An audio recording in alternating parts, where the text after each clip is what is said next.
You're quite famous for having Christmas number ones. Do you think it's possible for you to ever have another Christmas number one?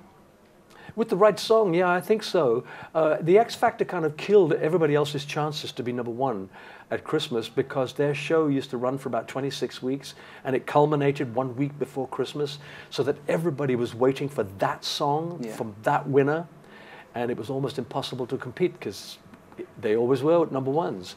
But I think even if that was the case now, if there was the right song, you know, the thing about having a number one is the right song for the right moment for the right artist.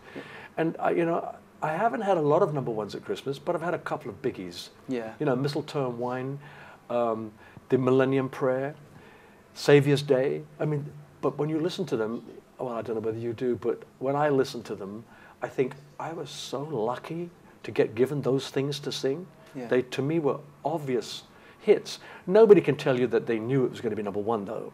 You get a feeling, a gut feeling that this song could be a success, and you aim at number one, but I always hold back and say, well, if it's number one, fantastic. If it's not, number two is fine. Yeah, and I was going to ask, what do you think are the ingredients for a good Christmas song? Depends on who you are. There have been all sorts of Christmas records that have made it to number one. There was a band called Slade way, way back, and I don't think any of their songs were spiritual in content, but they were fantastic party songs. They'd have a few jingle bell things going, but they'd all be saying, let's have a party, and it would be that celebratory aspect of the Christmas season that took it to number one. In my case, I am a believer. I do believe there's a God. I find it much easier to believe in God than I can't believe there's not one. Otherwise, you expect me to have to believe that everything's by accident. Even our conversation is so complicated, it had to be conceived by somebody. Anyway, so I tend to sing my songs. I usually try and get a spiritual content.